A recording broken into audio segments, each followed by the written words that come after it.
Hello, Jerry here with Season 4, Episode 35 of Ask Jerry Tachoir.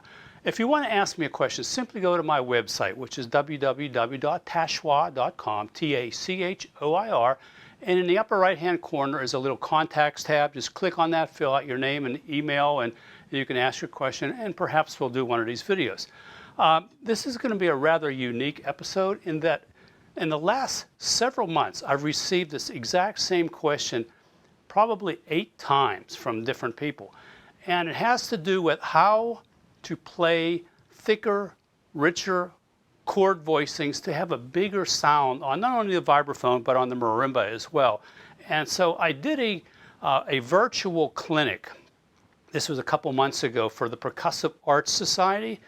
So what I'm going to do at this point is basically rerun that on this Ask Jerry series, so you'll get a chance to see that, because I know that that was only available to Percussive Arts Society members.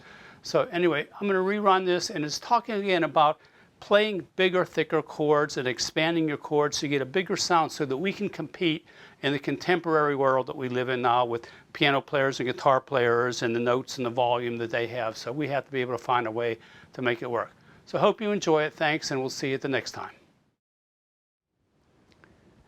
Hello, my name is Jerry Tachoir. It is a pleasure to be here to offer this virtual clinic to you. I'd like to thank the Percussive Arts Society for the invitation to do so.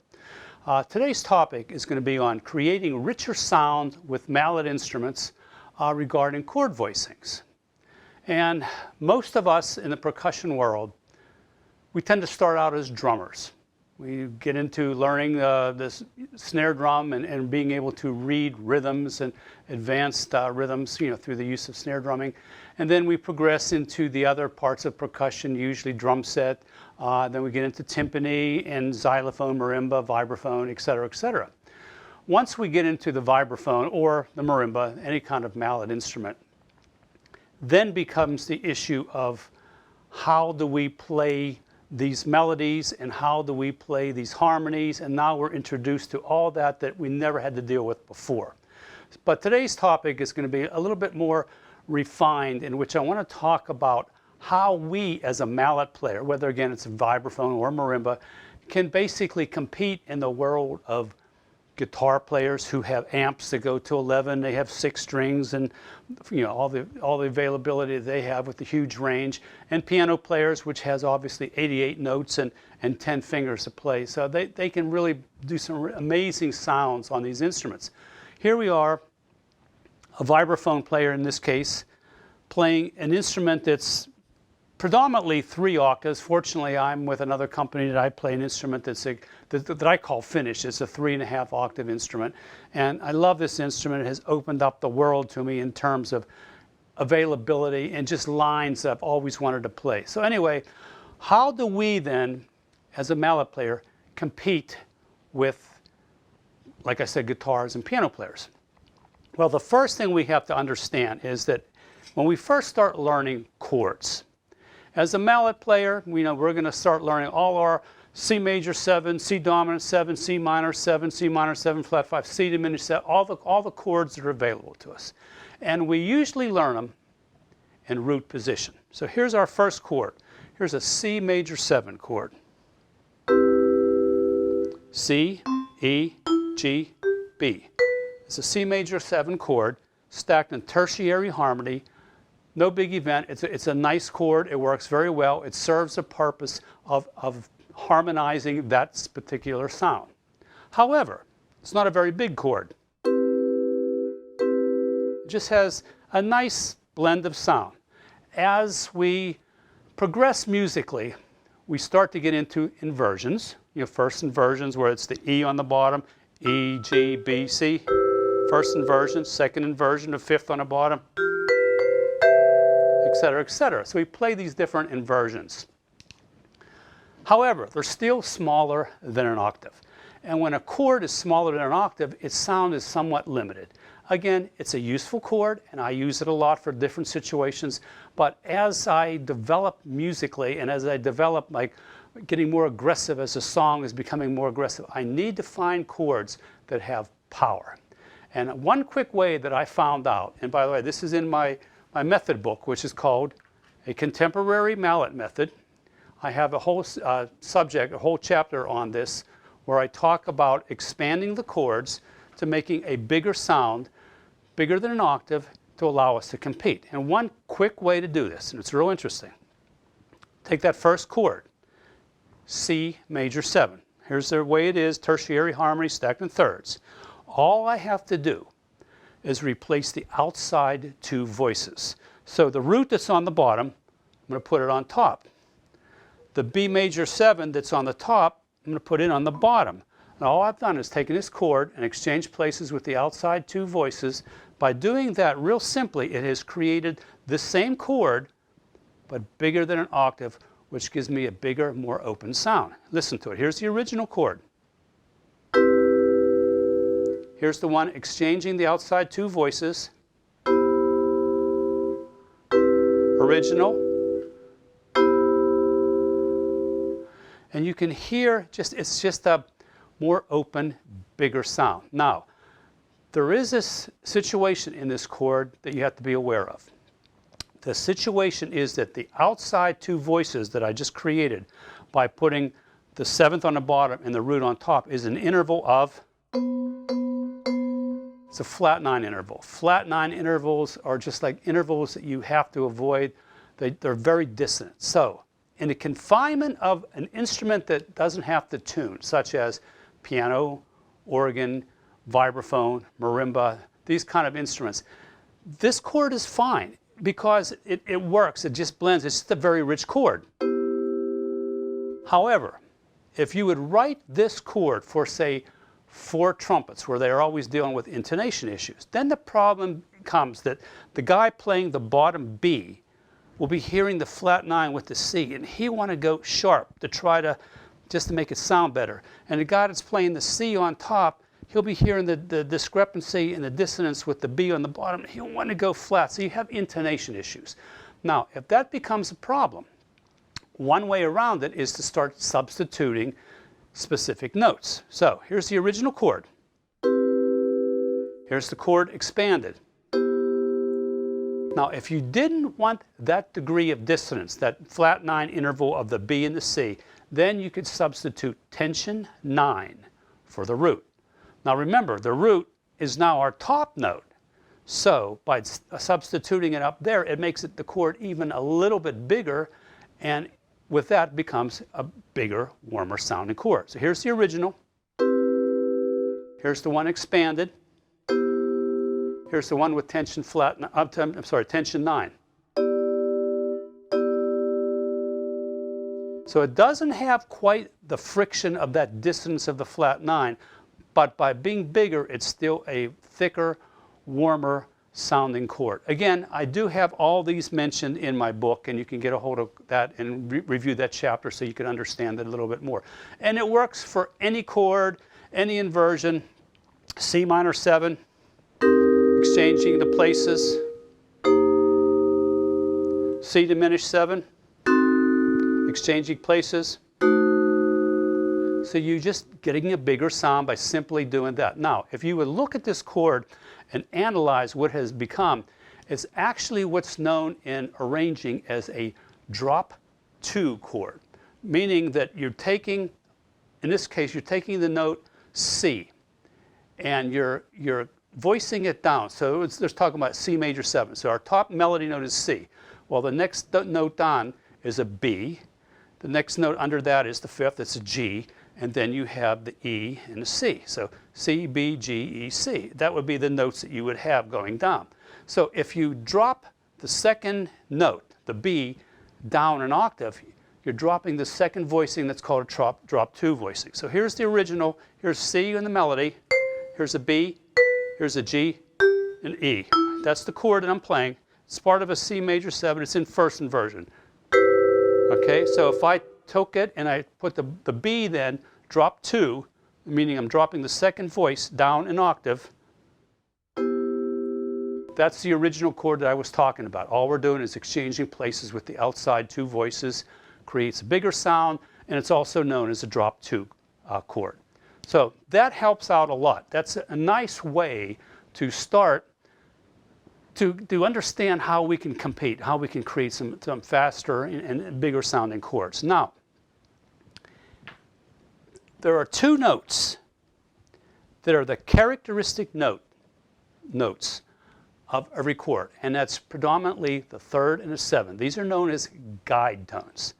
By playing just these two notes, you can have an understanding of what the chord progression is. You basically will hear the chord progression with these two notes because these are the two most important notes. Here's an example of a chord progression. I'm going to go from C minor to F7 to F minor 7 to B flat 7, and you'll hear the chord progression. Here you go, C minor 7.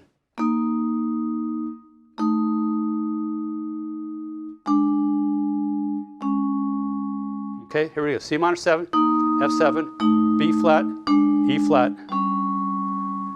I did two different versions of it. So anyway, that you can hear the chord progression by just playing those two notes. Now, what I do, and again, this is kind of advanced. It takes a little bit of while for you to understand that you have to learn what the thirds and the sevenths are of these chords. But what I do is the biggest, warmest sound of the vibraphone tends to be this lower octave and a half, because the bars are bigger, they have more of a sound, they project a little bit better. So what I try to do is I'm playing a tune, and this is predominantly for solo vibes pieces that I'll be playing. I try to keep these guide tones in my left hand.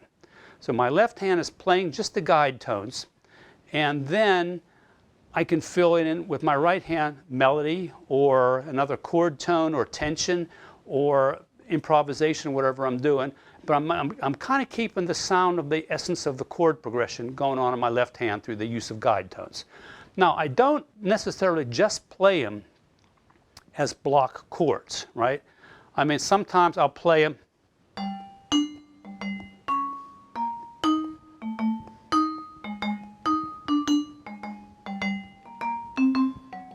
okay, and that gives me rhythm. So you hear the chord progression because I'm playing the guide tones, and also it becomes sort of my bass player. You hear kind of what the left hand is doing on the piano.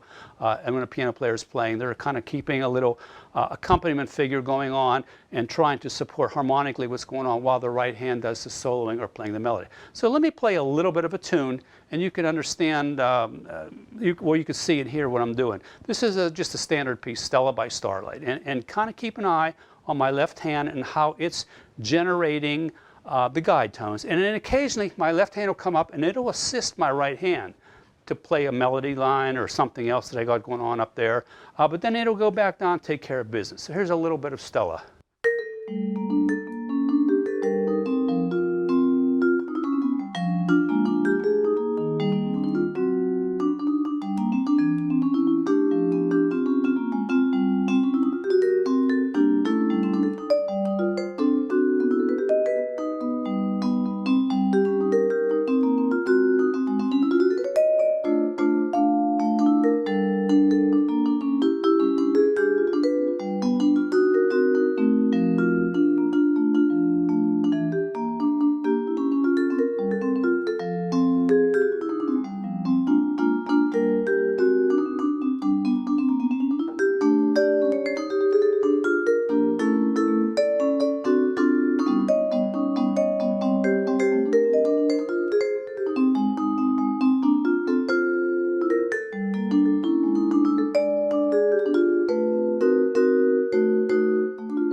Again, playing the essence of the chord down here keeps the harmony flowing, but I'm playing it as a rhythm, and then my right hand will assist, and my left hand will assist my right hand, and then it'll go back down and take care of business. So that's another way that you can make sure that any chord that you play, you're incorporating these guide tones. Guide tones are very important. Now, when I was at Berklee College of Music, there was a course, and it's called line writing. It's predominantly a big band arranging and writing course, and it's taught by Herb Pomeroy. I was reluctant to take this course because it is primarily a big band course, and I'm not really that much into big band as much as I am small ensemble. But everybody told me, Jerry, if you're at Berklee, this is the class you got to take. This is the one. This is like the pièce de résistance of Berkeley. You got to take this class. So I said, well, okay. So it's a class that you have to have a lot of prerequisites. You have to have a lot of different harmony levels and abilities, and you actually have to take a test to get into this class. So I got into the class. And again, I was somewhat apprehensive as to what the class was going to offer me. However, this class, line writing, totally changed the way I think musically and the way I play musically, especially as a 4-mallet vibraphone player. Now, Herb has a concept, and it's a really interesting, I'm going to give you the very short version of it. Obviously, I can't give you the whole class. But he'll take a piece of music, and he'll establish where he thinks harmonically, melodically, whatever, the climactic moment of this piece of music is. And he'll mark that as you know, the prime climax of the tune. And then he'll listen to it again, and he'll establish a couple secondary climaxes, maybe areas in the music that are important, but not quite as powerful as the prime climax. So anyway, he'll label those. And then what he does, he voices the harmony, not necessarily from like the melody down, but he tries to, first of all, he has a concept called, these are called prime dissonances. And prime dissonances are half steps, right? Very dissonant. Major sevenths and flat 9 intervals. Okay, so these prime dissonances are very powerful.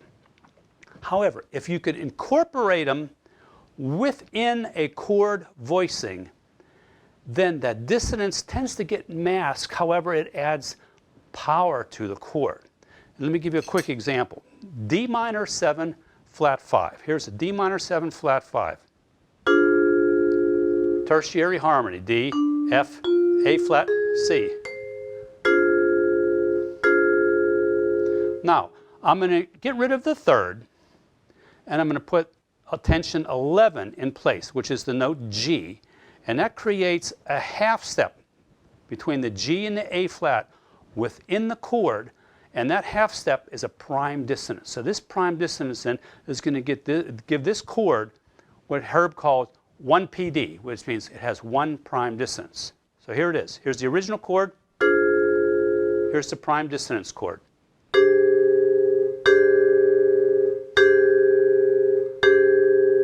I mean, you can hear there's a friction in there. There's a rub, and that rub is power. It comes from dissonances.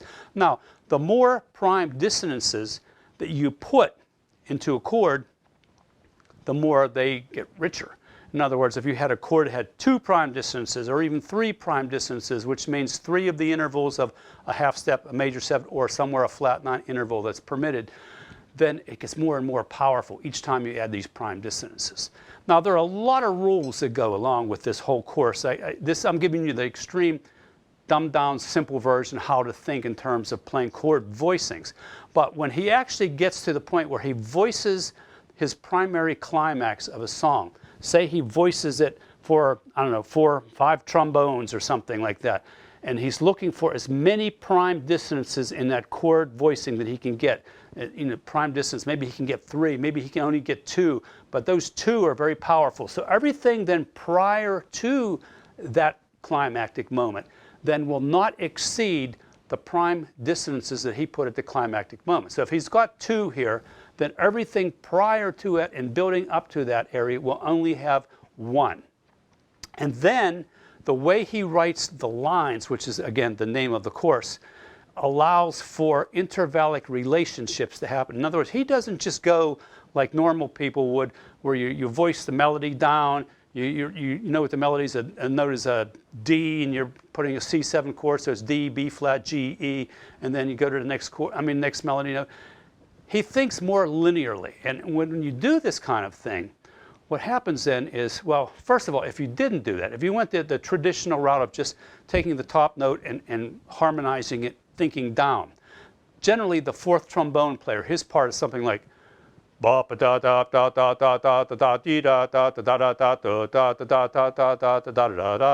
real simple because the way it ends up when you go voicing it down, the bottom line tends to get very stagnant. So it's not very musical.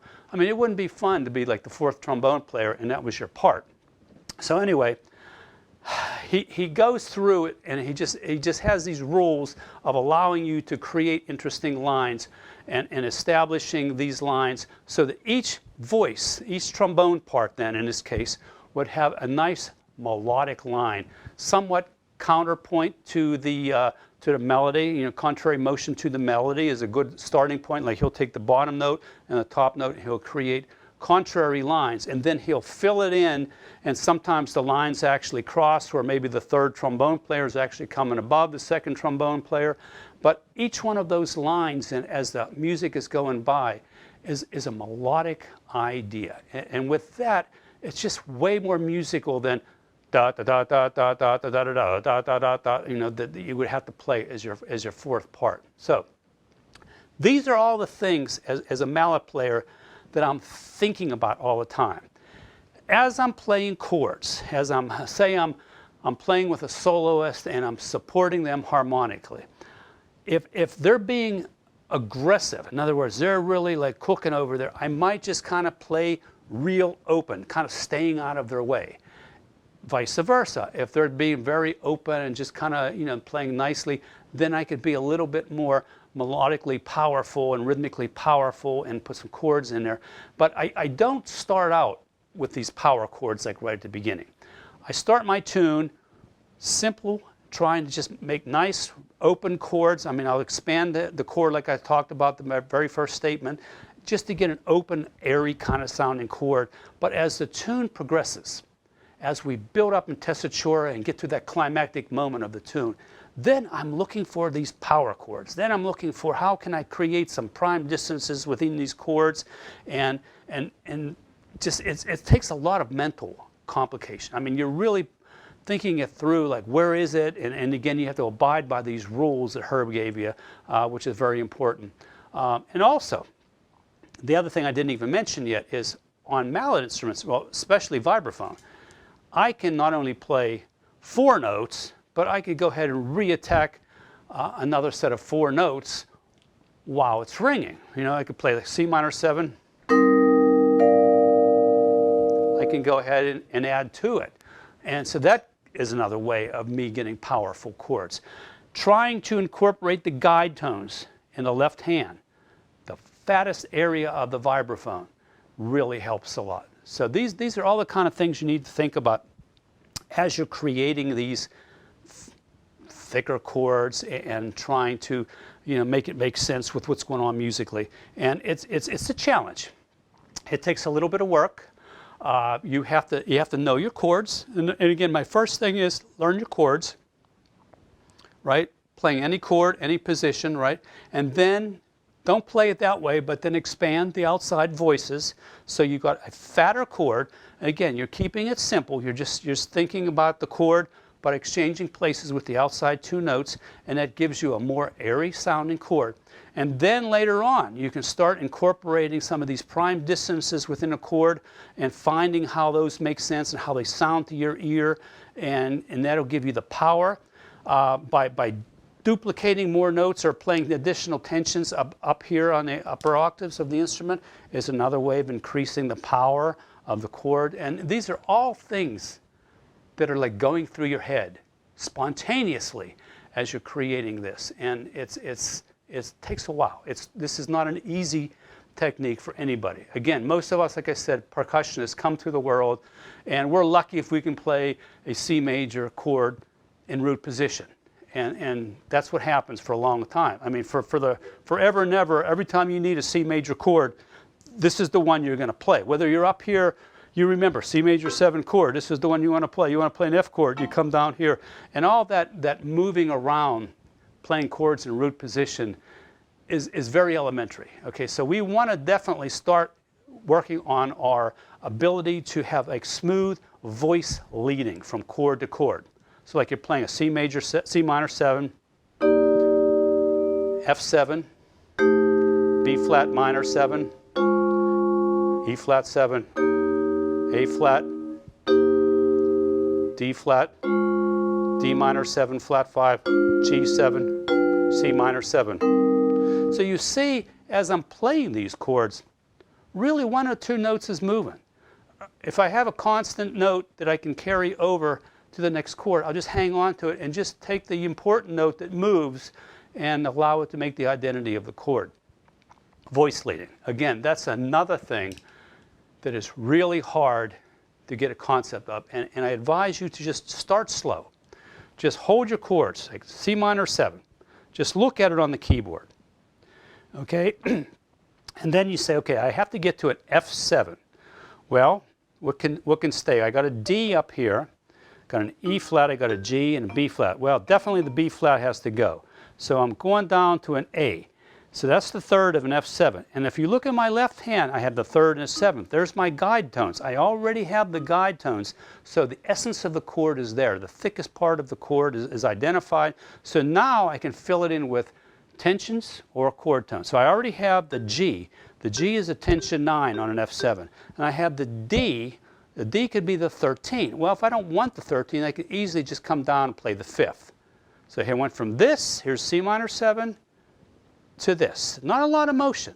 Okay, now I'm at F7.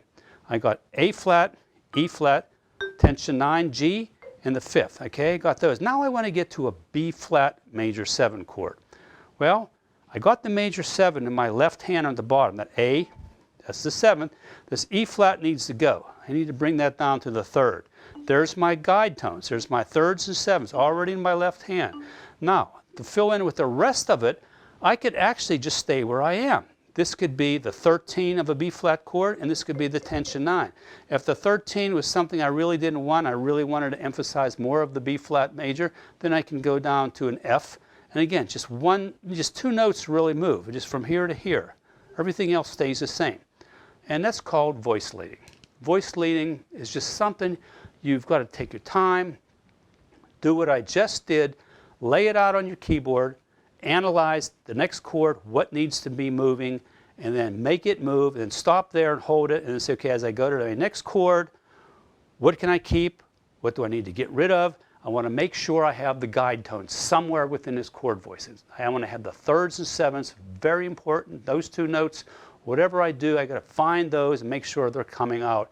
And hopefully, if I can keep them in my left hand, then harmonically it's going to be the thickest and it's the fullest, and it's going to work for me. So, we talked about basically 4 things. We talked about expanding the chords. Outside 2 notes, just change places. Pretty simple. We all can do that right away. That's just a real quick way of making a chord bigger than an octave, which will give you a bigger sound. We talked about guide tones. Guide tones predominantly the 3rds and 7ths of every chord. Keeping those in your left hand because that's the warmest, fattest, most aggressive sound of the instrument, and that way you have an identity to the chord progression with just those 2 notes, which then frees your right hand to go ahead and play whatever else you want to play, chord tone, tension, melody, whatever you have.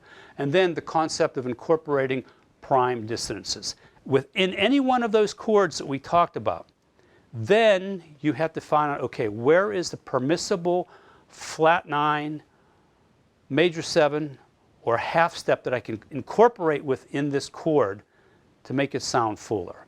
And that gets a little bit, like I said, complicated. And then while we're doing that, the next thing we have to think about is voice leading, just making it nice and smooth, going from chord to chord with very little motion. We don't want to be jumping around because this is where we know our B flat chord, this is where we know our A flat chord, blah, blah, blah, blah. We want to be able to just leak them right into the next chord and make it sound like they're blending. And that's the whole concept that we have to try to make it, the vibraphone and marimba sound a little bit fuller in our contemporary world. Again, these are challenges, especially for those of us who are new to the keyboard mallet instruments. These are things that you're going to have to spend some time and work out and really think it through and practice. And again, in my book, I have a great explanation of how to think with within these chords that I'm talking about, and how to find the prime dissonances, and how to make nice, smooth voice leading. And you can get a hold of the book, and that'll help you out a lot. It's called A Contemporary Mallet Method an approach to the vibraphone and marimba. You can get it, Steve Weiss has it, I believe, and also off of my website and various other places.